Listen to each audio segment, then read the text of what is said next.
तो एक बात आपने अक्सर कही कि बाबरी मस्जिद के बाद माहौल बदला हिंदुस्तान में। अब तो बाबरी मस्जिद से बहुत आगे हम लोग निकल गए, सरयू में है बहुत पानी बह गया जब राम मंदिर का निर्माण भी हो गया और अब तो धर्म ध्वजा भी बह। इससे ओवरऑल कोई हिंदू मुसलमान की बिहेवियर में कोई बड़ा फ़र्क पड़ा, मतलब खास तौर से मुसलमानों को लेकर? तकलीफ में है मुसलमान। ये नौकरियां न मिले, अगर 10 लोग हैं उनमें एक मुसलमान है, वो नंबर 2 पे है, उसको नौकरी नहीं मिलेगी। और ये बात है, फैक्ट है ये।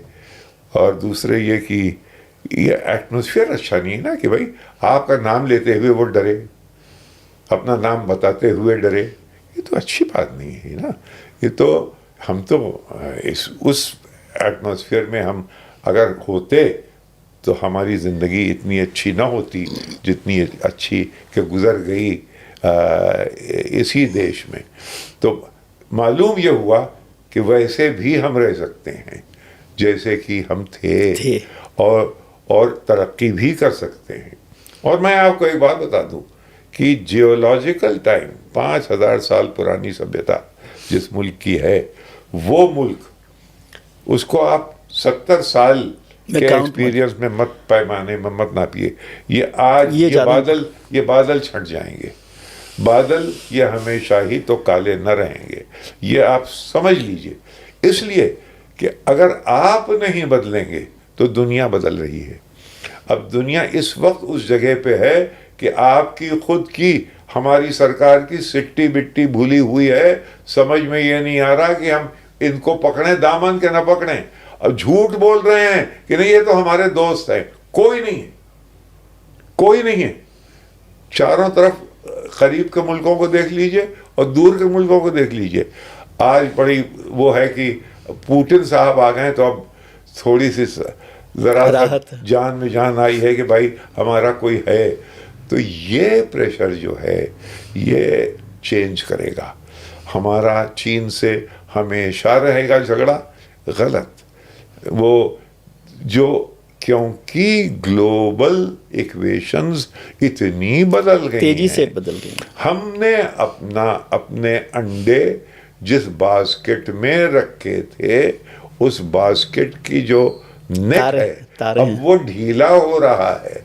अब आप उसमें से अंडे उठाइए और इधर उधर डिस्ट्रीब्यूट कीजिए, और इधर उधर डिस्ट्रीब्यूट करिएगा तो जो आपके मोहल्ले के लोग हैं उनसे भी कुछ वार्ता करना पड़ेगी आपको, और वो चीन से भी कुछ आगे।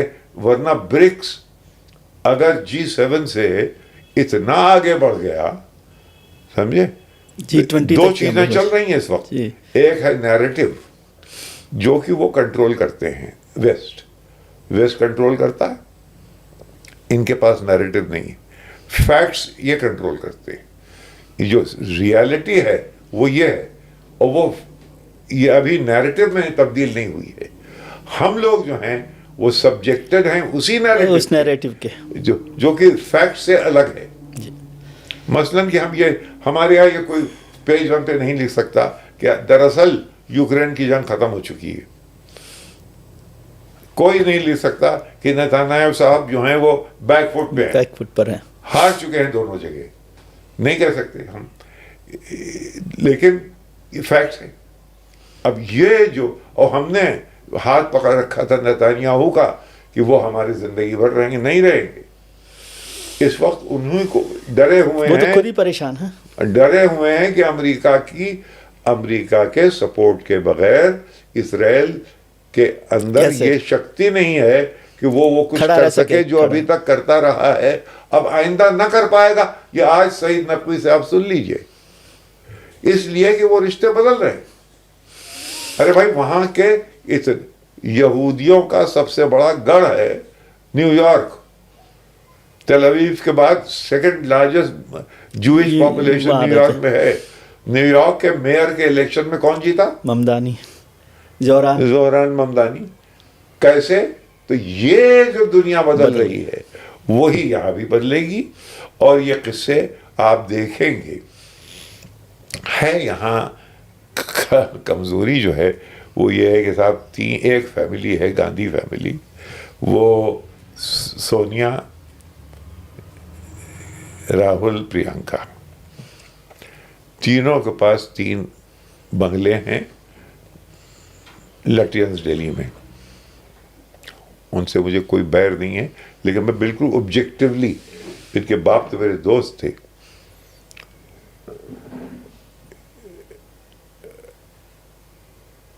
लटियंस दिल्ली में 3 बंगले हैं, पार्लियामेंट में 3 सीटें हैं, इनके हाथ में ऑपोजिशन की लीडरशिप का तमगा है।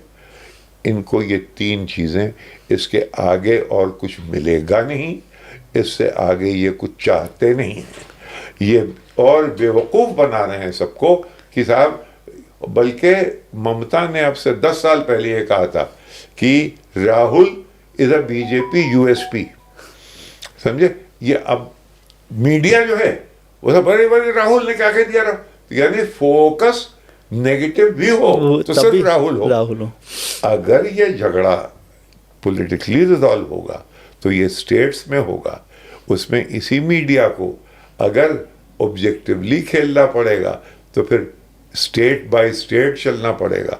ये खेल ऐसे होगा, लेकिन अभी फिलहाल हमारा ये खेल जो इस वक्त पावर में है, ये उनका खेल है कि फोकस राहुल पर है। क्योंकि आप जानते हैं उसमें दम नहीं है, उसमें आंख जब वो कनेक्ट, जो आदमी आंख कनेक्ट ना कर पाए, जिसके अंदर की कोई एक लोच ना हो, उसकी बहन में है, उसमें नहीं है। और वो माँ, अरे भाई तुम देख रही हो तब से लेके अब तक कितने 56 इलेक्शन हार चुके हैं इनकी लीडरशिप पे, हैरत।